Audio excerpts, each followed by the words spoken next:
There are only a couple of things you need to know when playing Rust. Hitting things with other things generally gets you further in the game, and never trust anything with two legs, including chickens. Apart from that, you can pretty much freestyle the rest. However, I'm the type of chap who likes to ask questions. Awkward questions like, where is this place? Who built all this stuff and when? What were they trying to do? What went wrong and why was everything suddenly abandoned? But most importantly, why do I keep respawning here with a rock and torch jammed up my bum crack? But seriously, if you've ever asked yourself anything even remotely resembling these questions, then you've come to the right place, because today I'm going to be taking a frenzied stab at explaining the Rust backstory. You see, even though nothing definitive's been written on the subject by Facepunch yet, apart from the promise that one day it will be expanded upon, I think with its current level of detail, the world of Rust is now dropping enough hints for me to have a jolly good crack at explaining its backstory. I'm going to stick to raw facts as much as I can, but of course there'll have to be a healthy sprinkle of assumption here and there. I'm also basing my observations on the procedural maps, as they're the most complete we have right now. I want to make it clear that I don't know what the backstory is, and that's ultimately down to the developers to decide, and everything I'm going to say here is just my opinion. Which means you're welcome to disagree with me, but whatever the case, please leave me a comment down below. So the first question that I think needs to be probed is, where on Earth are we? That is, if we're even on Earth at all, as some have postulated that the game could perhaps be set on an alien world somewhere. Well, let's take a look at the facts, shall we? Although there's an odd mixture of flora and fauna here, and an alarmingly varied climate for such a small landmass, everything natural about this place can be found, at least somewhere, on our home planet. Structures, machinery, technology, all the man-made stuff on the island also checks out, and what's more, a lot of it can be directly compared to real-world examples, as we shall see. But the biggest clue as to our location can be found if we look up, and it's best if we do it at night.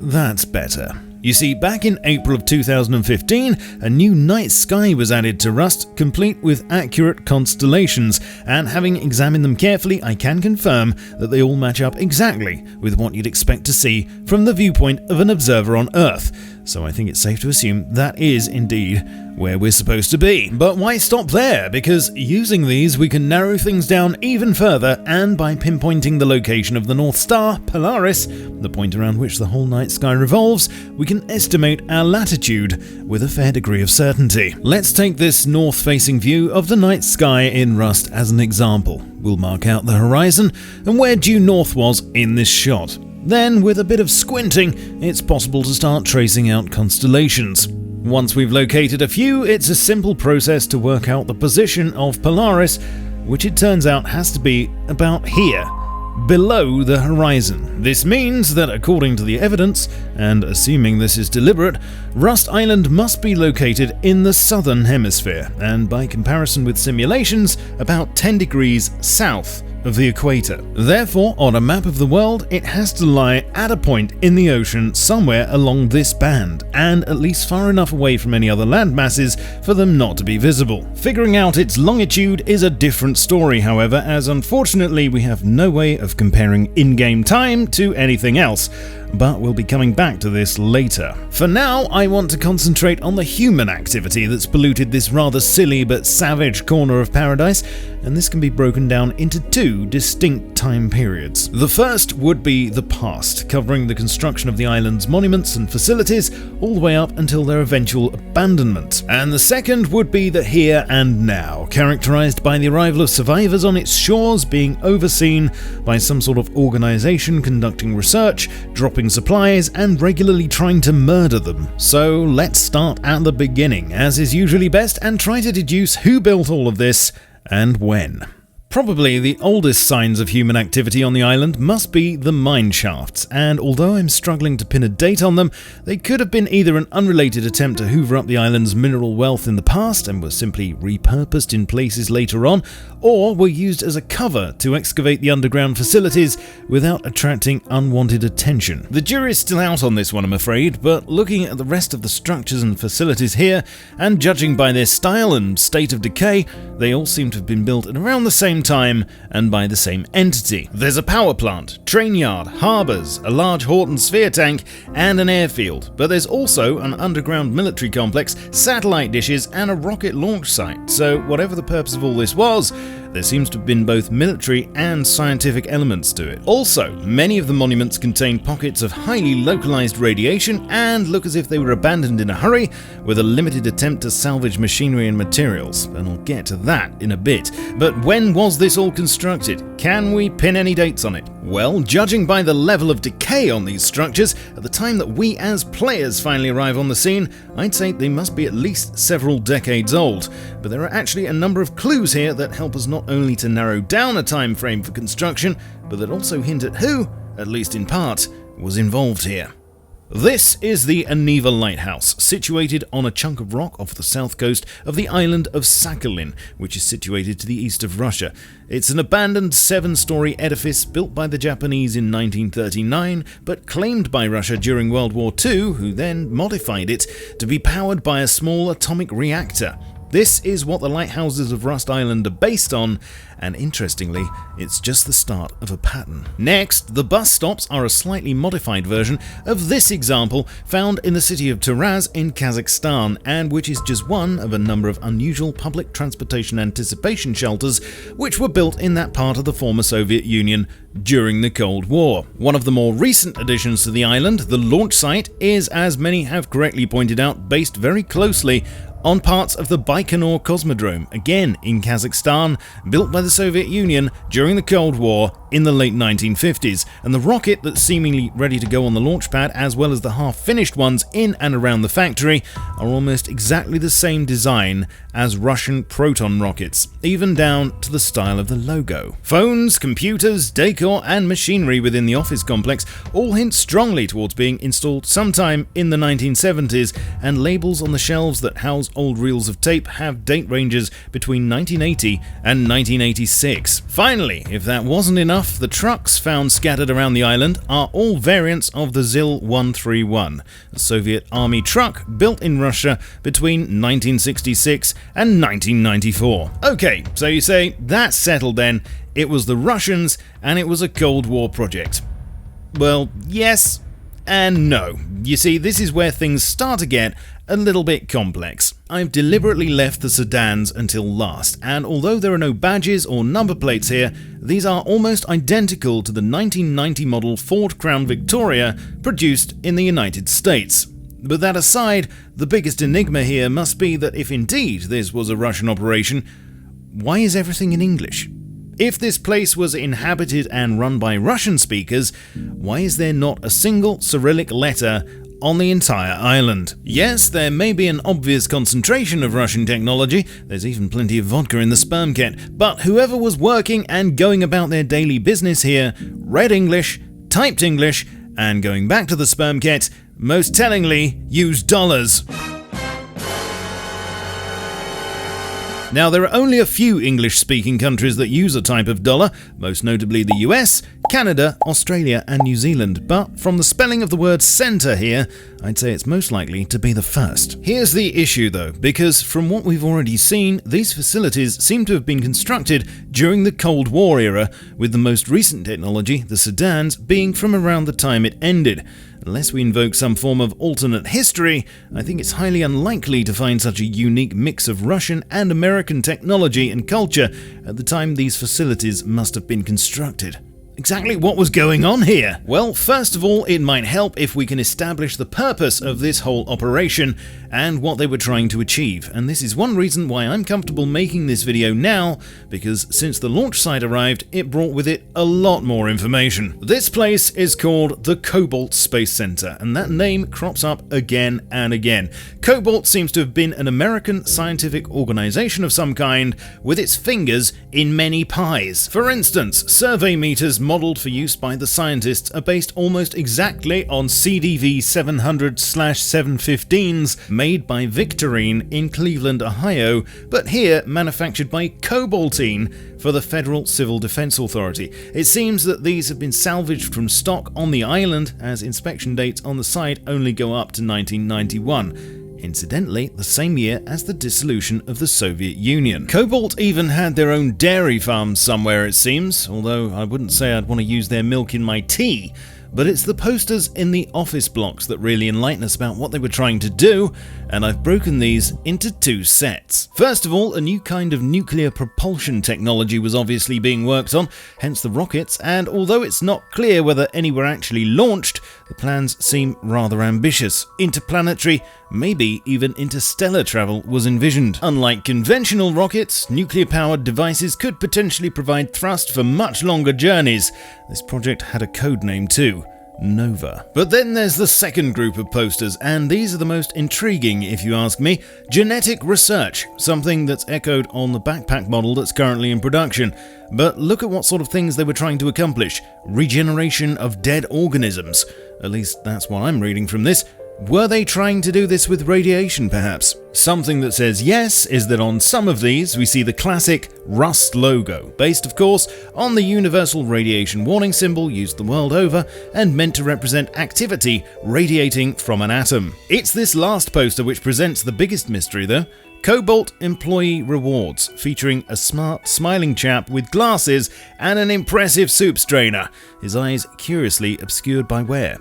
Or was he deliberately defaced? Who was he? Could he be the brains behind all of this? Look at the rewards. Shares, Project Nova priority, presumably the space program, and another damaged one, which I'm almost 99.9% sure said immortality. So yes, it looks like there were some big plans here, reaching for the stars and a quest to cheat death, all involving nuclear technology. Talking of which, the name of the organization, Cobalt, is enlightening. For instance, Cobalt-60 is a synthetic radioactive isotope with a half-life of just over 5 years.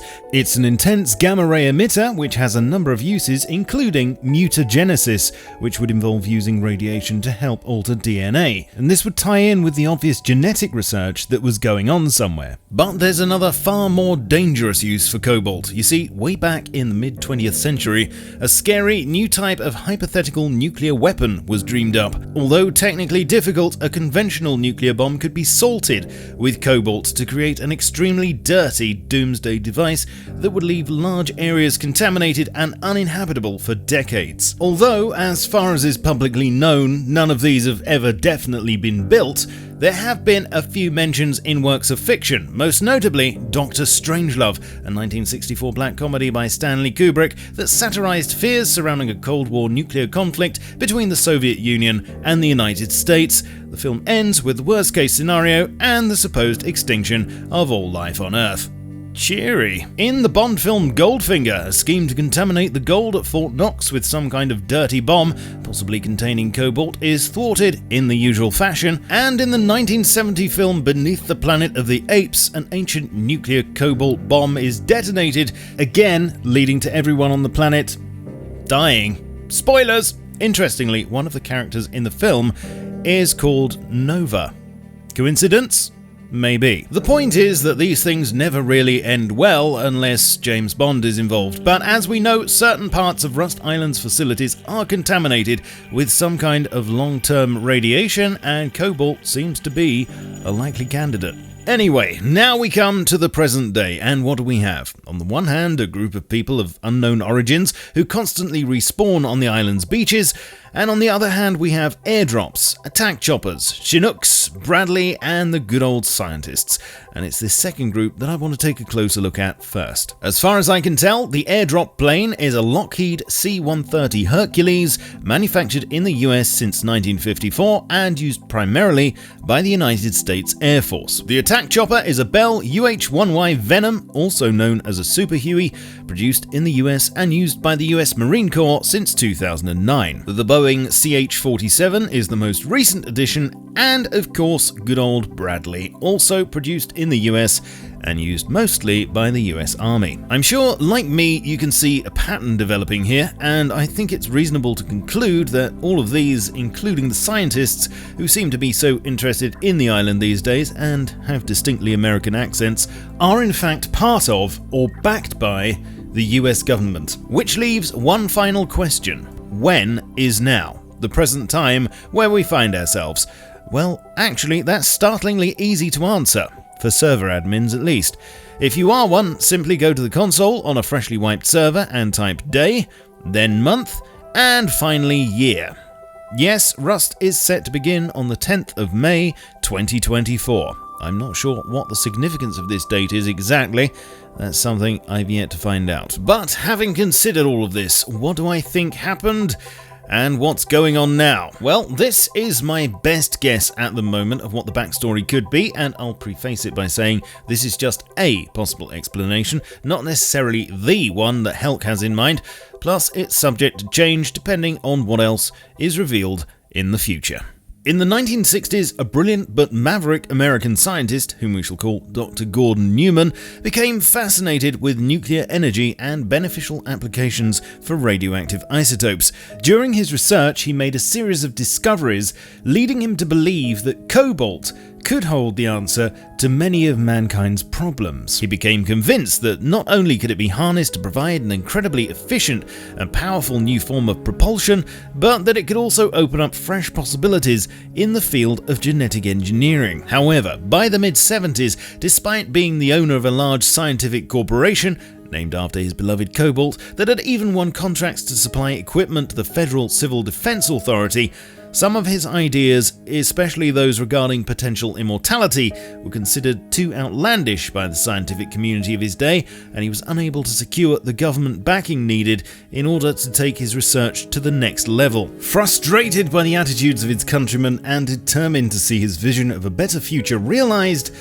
he turned to an unlikely source. The Russians had always been more open to unconventional scientific ideas, and even though the space race had officially ended, they hadn't stopped looking for ways to gain the upper hand on their old rivals, especially in the field of nuclear technology. In return for his defection and access to the fruits of his labor, they agreed to provide him with their best technology, military backup, and a remote location to carry out his experiments. During the 70s and 80s, the Soviet Union was heavily involved in Angola, supplying troops on occasion to bolster the communist government there, and was stationed on islands in the area. Incidentally, Angola and the waters directly off of it are almost exactly at the same latitude I pointed out earlier. It was quite possibly on a small island near here that they procured Dr. Newman a safe haven to conduct his research in secret, and with wild promises of immortality and a new race to the stars, he managed to get enough open-minded fellow scientists and employees to join him on the other side. Away from the scrutiny of his peers back home, Dr. Newman was free to conduct all manner of genetic experiments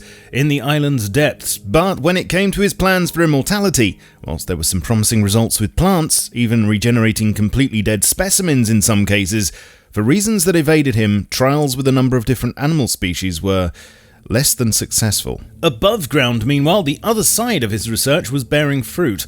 Progress had been slow initially, but cobalt propulsion seemed to be viable, and by 1990 it was looking like the first proper test launch was mere months away. As a reward, Dr. Newman procured gifts for his fellow scientists, a brand spanking new motor each to go with the other comforts from home they already enjoyed. But celebrations were short-lived. Trouble had been brewing for the Soviet Union.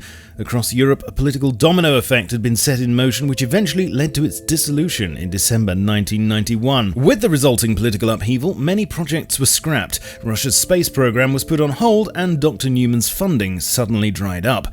But this was not all. The political landscape in nearby Angola was changing from a communist regime to a democratic system friendlier to the West. Realizing that he could no longer rely on the support and protection of his backers, and after a tip-off led him to fear that he and his research could shortly fall into the hands of those he'd secretly defected from, he decided to take drastic action. He'd only ever wanted to use cobalt for peaceful ends, but he knew it could also be used as a weapon and had prepared for this eventuality. Despite the disappointment and anger of his colleagues, he ordered them to evacuate the island, released all of the animals from the labs, and then sabotaged the facilities with a series of small but strategic dirty bombs, the resulting fallout covering his tracks and rendering the island uninhabitable for many years. Before long, US authorities did indeed learn of the island and the extent of Dr. Newman's defection. However, when they arrived, all they found was an irradiated wasteland. Unable to salvage anything of use, they filed the entire thing under C for check back later. Many years passed, but finally, when radiation levels had decreased sufficiently, scientists started to venture onto the island more often to examine the wildlife. To their surprise, the animals they found there were flourishing despite exposure to the dose, but monitoring continued until one day a peculiar phenomenon was observed. A certain stag that the scientists had shot dead for study suddenly respawned just yards away from them on the beach. They subsequently found that something about the island meant anything killed there would inexplicably regenerate and was thus technically immortal. It was assumed that somehow exposure to the island's specific background radiation was causing this effect, but exactly how was unknown. It was, however, of great interest to the US military, the obvious question being, would it work with humans? Imagine an army of soldiers who could never be permanently killed. Moreover, each fatal encounter would simply be a learning experience, a comma instead of a full stop. Research would be needed.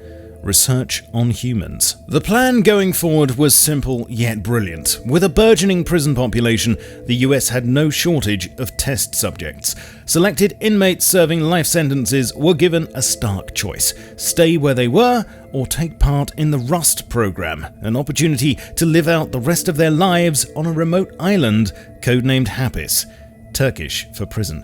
There would be no cells. Instead, the ocean would become the prison walls, and fellow prisoners would be their wardens. Many jumped at the opportunity, thinking that it couldn't be any worse than their current situation, but how wrong they were. The program went into action sometime in the early 2020s. In an unintended way, Dr. Newman's ideas had been vindicated, but not in the way he would have wanted. Phew! I think that's the best I can do with the info I have at the moment.